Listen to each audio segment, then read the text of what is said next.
Kumusta kaibigan? Ang kwento nating itatampok ngayon ay ang napakagandang pelikulang Sick.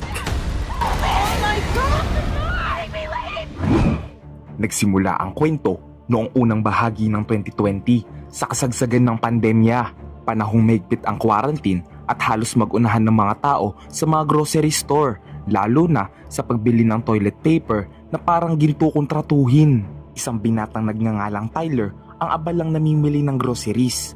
Tahimik lang at walang iniintindi nang biglang mag-vibrate ang kanyang cellphone. May pumasok na mensahe mula sa isang hindi kilalang numero. Inaaya siyang lumabas at magpakita. Binaliwala niya ito at diretsang tumanggi. Ngunit doon pa lang nagsisimula maging kakaiba ang lahat. Ilang sandali pa, nakatanggap siya ng litrato ng sarili niya na nakapila sa grocery. Ibig sabihin, may nagmamasid sa kanya. May taong sumusunod sa bawat galaw niya. Ngunit wala siyang ideya kung sino ang kumuha ng larawan. Kinabahan si Tyler at dali-daling bumalik sa kanyang sasakyan at muling tumawag ang parehong numero. Sinagot niya ito at galit na pinagsabihan ang kung sino mang nasa kabilang linya. Pagkatapos ay umuwi na siya. Pagdating sa kanyang apartment, napansin niyang may isang taong nakaupo sa hagdan. Hindi niya ito pinansin. Iniwasan niya ito at diretso siyang pumasok sa loob. Ilang sandali pa, napansin niya na tila may kakaiba sa loob ng kanyang apartment. Pagtingin niya sa gilid, nakita niya nakabukas ang kanyang pintuan. Ang ilaw sa hallway ay kumikislap hanggang sa tuluyang mamatay. At sa sandaling iyon, bigla na lang kusang bumukas ang kanyang TV. Pinatay ito ni Tyler, pero sa kanyang paglingon, isang taong nakasuot ng hood ang biglang sumugod sa kanya at may hawak na kutsilyo. Lumalaban si Tyler ng buong lakas. Unti-unti siyang umatras papasok sa kanyang kwarto at mabilis na hinarangan ng pinto gamit ang mesa. Patuloy na sinisipa ng nakamaskarang salarin ng pinto hanggang sa bigla itong tumigil. Tumahimik ang paligid.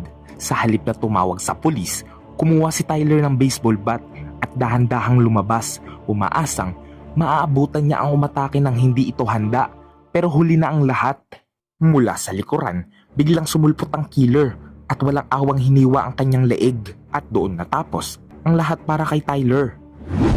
Sa sumunod na eksena, makikilala naman ang dalawang matalik na magkaibigan, sina Miri at Parker, na papunta sa lake house na pagmamay-ari ng pamilya ni Parker para doon magpalipas ng quarantine. Bago silang malis, nag-selfie si Parker at agad tong pinost online. Ipinapaalam sa lahat na mag-isolate siya pero sa maranyang lugar. Bago sila bumiyahe, siniguro muna ni Miri na hindi infected si Parker ng virus at iginiit na magsuot ng face mask. Pagkatapos ay nagbiyahe sila papunta sa isang napakagandang cabin sa gitna ng kagubatan, malayo sa ibang tao. Halos walang kapitbahay sa loob ng ilang milya. Sa unang tingin, perpekto ang lahat. Ilang sandali pa, nakatanggap si Parker ng mensahe mula sa isang hindi kilalang numero. Binaliwala niya ito at sumagot ng, "Sino to?" Ngunit hindi doon natapos ang lahat. Patuloy pa rin siya nakakatanggap ng mga mensahe. Makalipas ang ilang oras, habang nagbibilad sila sa tabi ng lawa, may panibagong mensahe na dumating. Sinasabi nito na maganda ang tanawin at masarap magtampisaw sa tubig. Doon na tuluyang kinilabutan si Parker. Ipinakita niya kay Miri ang mensahe at agad na bininak ang numero. Pero sa halip na seryosohin ang sitwasyon, binaliwala lang nila ito at pinagpatuloy ang kanilang ginagawa. Pagsapit ng hapon, napansin ni Parker na bahagyang nakabukas ang isa sa mga pinto ng cabin. Wala namang bakas na may pumasok, pero may kakaibang pakiramdam na hindi niya maipaliwanag. Isinara niya na lang ito at pilit kinalimutan. Ilang sandali pa, lumalim na ang gabi. Habang nanonood sila ng balita, may mga kakaibang ingay silang narinig na nagmula sa labas. Dahil nais nilang malaman kung ano ang nangyayari, sumilip sila sa bintana at doon nila nakita ang isang SUV na nakaparada sa labas ng cabin. Nakita nila na may taong nakaupo sa loob nito. Sa oras na iyon, biglang sumiklab ang takot. Agad kumuha si Miri ng kutsilyo mula sa kusina para sa proteksyon at biglang tumunog ang doorbell. Paulit-ulit, sunod-sunod, walang tigil. Pero ang mas nakakatakot, walang nagsasalita. Puro katok at doorbell lamang. Lakas loob na kinuha ni Parker ang kutsilyo mula kay Miri at dahan-dahang binuksan ang pinto. Sa pagbubukas, nakita niyang walang tao. Sumigaw siya sa dilim, hinahamon kung sino man na nanggugulo sa kanila ay magpakita. pero walang sumagot. At doon nangyari ang hindi nila inaasahan. Tahimik na may lumitaw na isang tao sa likod ni Miri.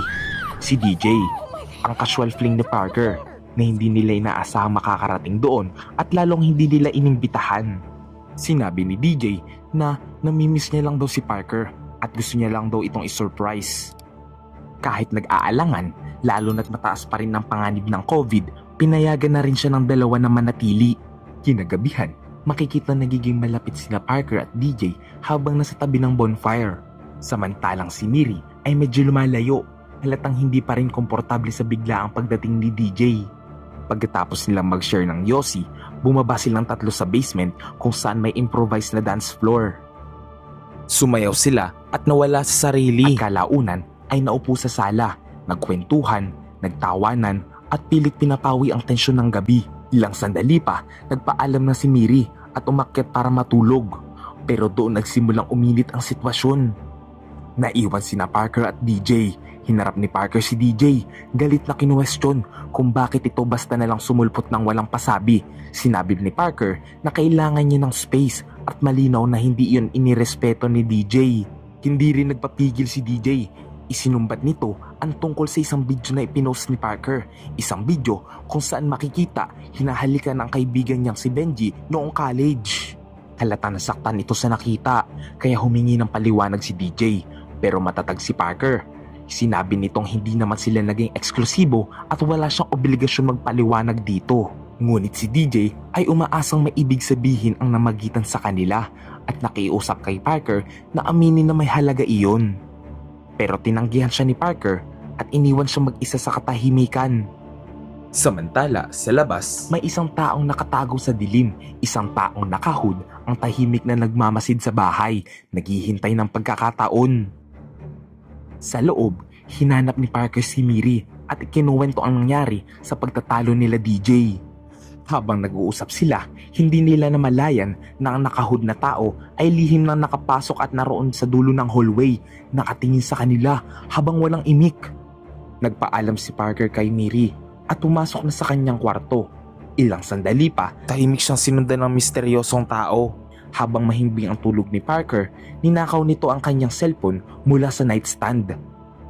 Sa ibaba naman, nagising si DJ, nahihilo at litong-lito. Napansin niyang nawawala ang kanyang cellphone. Tumayo siya para hanapin ito. Ngunit bigla siyang nakarinig ng isang malakas na tunog, isang tugtog ng musika mula sa speakers ng bahay. Sa mga sandaling iyon, nagising si Parker at napabangon. Nagulat sa kanyang narinig. Hinanap niya ang kanyang cellphone, ngunit hindi niya ito makita. Iniisip niyang si DJ ang salarin. Kaya lumabas siya ng kwarto upang silipin ang nangyari. Pero bago siya makapagsalita, biglang may tumakip sa kanyang bibig. Walang iba kundi si DJ. Pabulong nitong sinabi habang nanginginig sa takot na may ibang tao sa loob ng bahay. Doon nila napagtanto na parehong nawawala ang kanilang mga cellphone. Wala ng oras, mabilis na inutos ni DJ na dumaan siya sa bintana at ibinigay kay Parker ang susi ng sasakyan. Sinabihan siya na paandarin ito at siya na ang bahalang kunin si Miri. Dumaan si Parker sa bintana at mabilis na tumakbo palabas, pababa ng driveway. Ngunit pagtingala niya, isang nakakatakot na eksena ang bumungad sa kanya. Nasa loob ng kwarto ni Miri ang nakahood na salarin habang nakataas ang kutsilyo nito para saksakin siya. Napahiyaw si Parker. Eksaktong dumating naman si DJ. Bigla niya itinulak palayo ang umatake at sumigaw kay Miri na tumakbo. Doon nagsimula ang matinding labanan at habulan. Magulo, marahas, at puno ng desperasyon. Ginawa ni DJ ang lahat para mapigilan ang killer. Napaatras siya papunta sa sala at gamit ang ulo ng usan na nakasabit sa pader, napabagsak niya ang killer. Pero hindi pa tapos ang lahat. Biglang sumugod muli ang killer at sinaksak si DJ sa hita. Napahiyaw si DJ sa sakit habang paulit-ulit na winawasiwas ng lalaki ang kutsilyo. Sa labas, sina Parker at Miri na nasa loob na ng sasakyan ay walang magawa kundi panoorin ang lahat habang unti-unting nauubos ang lakas ni DJ. Duguan at hirap na hirap, pilit pang lumalaban si DJ para makarating sa pinto. Dahan-dahang bumukas ang front door at lumabas si DJ. Ngunit tila may mali Agad tumakbo si Parker para tulungan siya, pero nanlaki ang kanyang mga mata nang mapansin niyang hindi sumasayad sa lupa ang paa ni DJ. Nakabitin ito habang nakatusok ang isang matulis na kahoy na nakabaon diretso sa kanyang likod. Nasa likod nito ang killer, ipinapakita si DJ na parang tropeyo. Pagkatapos ay tuluyang ibinaon ang matulis na kahoy sa dibdib nito sa harap mismo ni Parker. Napahiyaw si Parker at biglang bumalik sa kotse. Sumakay siya kasama si Miri, isinara ang pinto at mabilis na humarurot. Ngunit nilingid sa kanilang kaalaman, sira na ang kanilang mga gulong. Ilang sandali lang nawalan ng kontrol ang sasakyan at bumangga sa isang kanal na nagtrap sa kanila sa loob. Ilang sandali pa, nakita nilang paparating na ang killer. Isang bato ang malakas nitong inihagis diretso sa bintana. Napilitan ng dalawa na iwan ng sasakyan at tumakbo pabalik sa bahay. Pagpasok nila, nagmamadali silang umakyat hanggang sa atik at agad na isinara ang pinto. Ngunit ang bintana ay ayaw bumukas.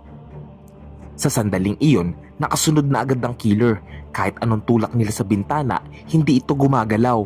At habang tumatagal, lalo lumalakas ang pagsira ng killer sa pintuan ng atik. Iniharang ni Miri ang buong katawan niya sa pinto.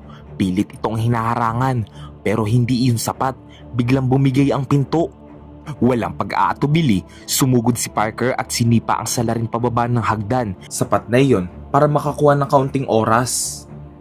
Mabilis siya nag-isip, kinuha niya ang isang mabigat na kahon at ibinato sa bintana.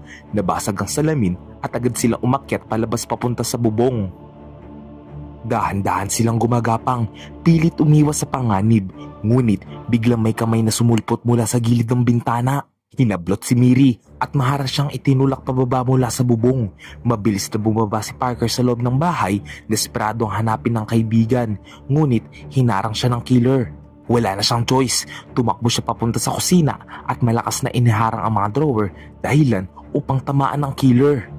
At doon, hindi na siya umatras. Kinuha ni Parker ang kahit anong mahawakan, mga plato, gamit sa kusina at ibinuhos lahat ng galit at takot niya sa lalaki.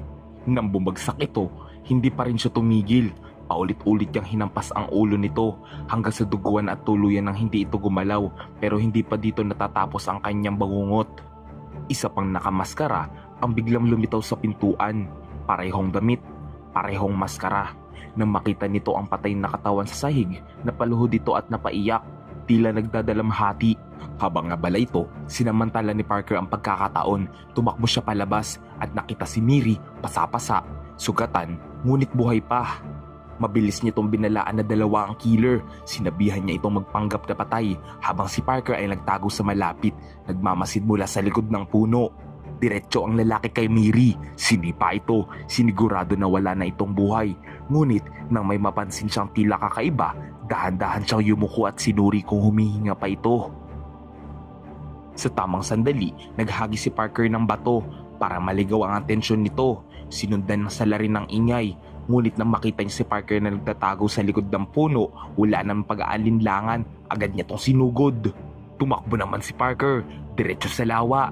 Mabilis siyang hinabol ng killer, pero lumaban siya. Hinampas niya ito gamit ang sagwan, saka mabilis na tumakbo sa pantalan. Mabilis niya kinalas ang tali at tinulak to palayo.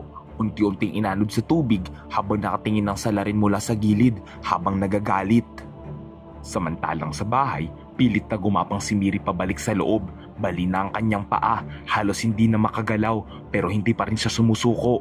Sa gitna ng lawa, patuloy na nagsasagwan si Parker sa dilim, umaasang nakalayo na siya.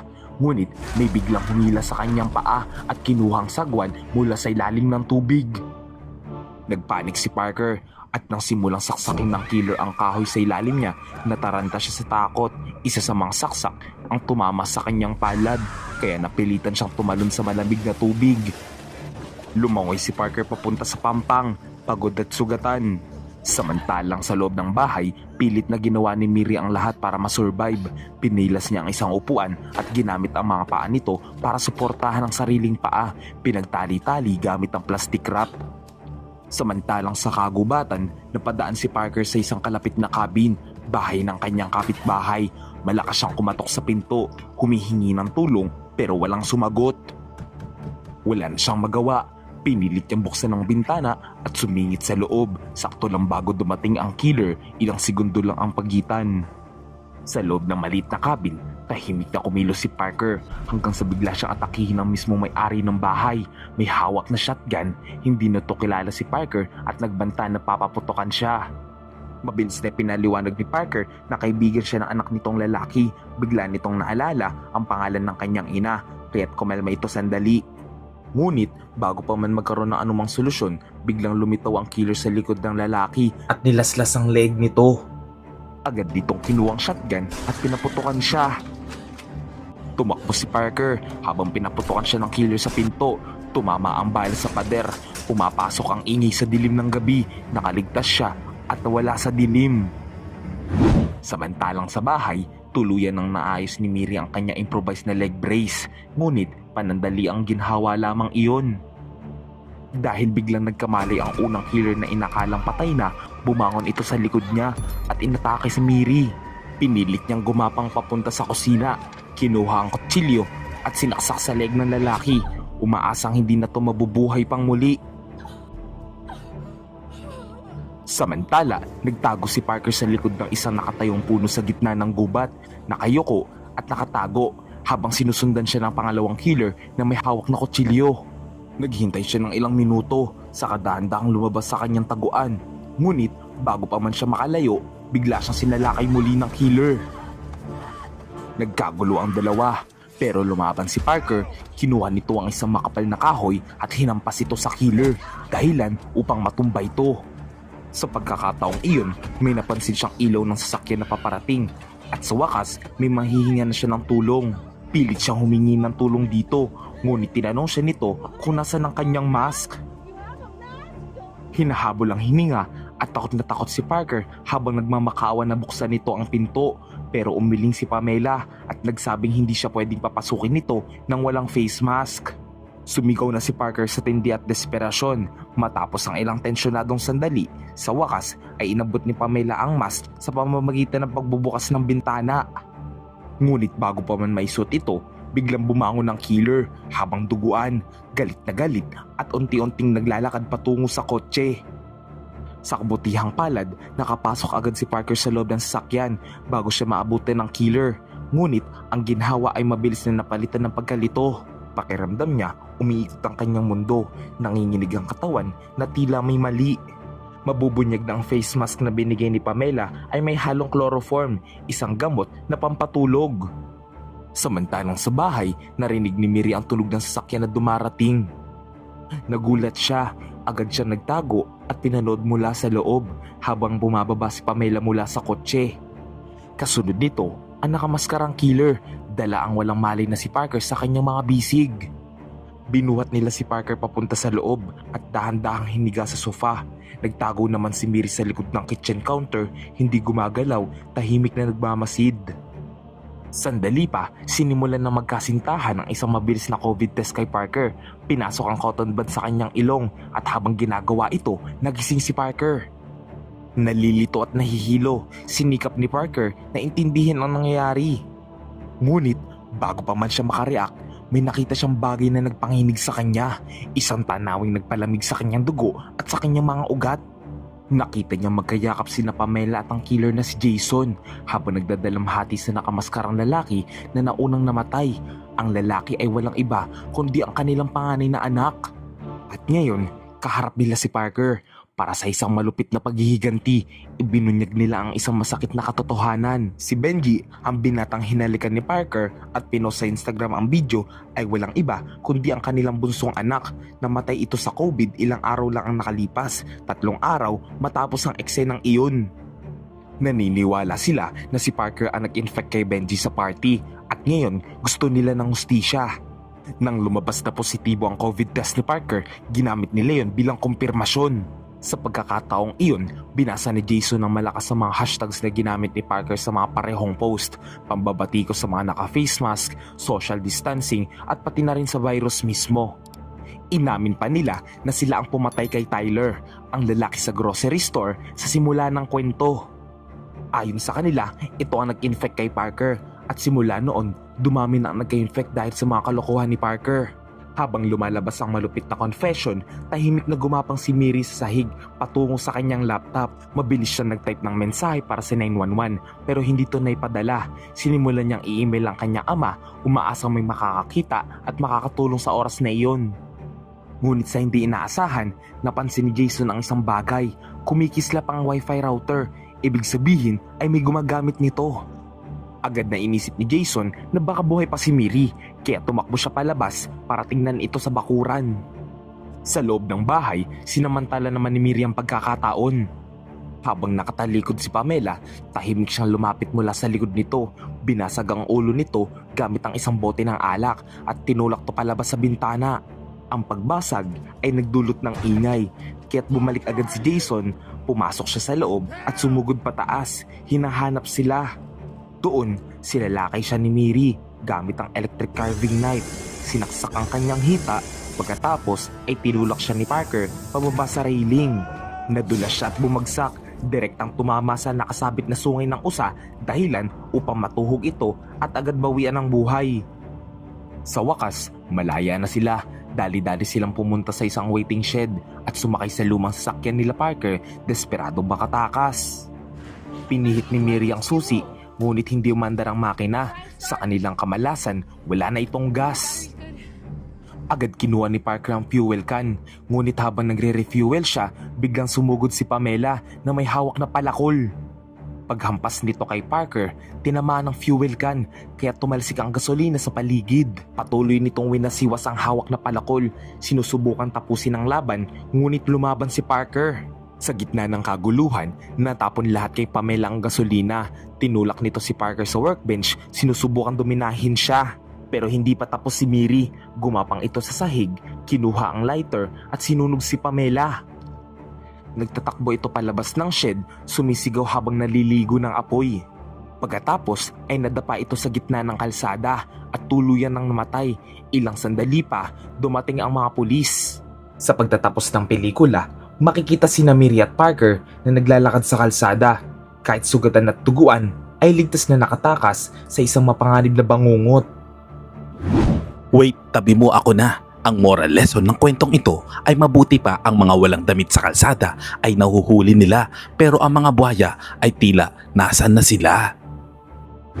Salamat kaibigan at umabot ka sa punto ng video na ito. Anong masasabi mo sa ending ng kwento? Kung nagustuhan mo ito ay pwede ba akong makahingi ng like at pakitype naman sa comment section ang salitang Agnus Project. At kung bago ka naman sa ating munting channel ay pasubscribe naman po bilang suporta. At para maipagpatuloy natin ang paghahatid ng magagandang movie recap, panoorin mo na rin po ang buong movie pag may time ka. Sana'y nagustuhan mo kaibigan ang kwentong ating itinampok. Kung magkagayon ay baka naman pwedeng pakilike ang video ito at pasubscribe na rin sa aking channel. Kung hindi mo naman ito nagustuhan ay pwede mong pindutin ang dislike button ng 2 beses para makasigurado ka.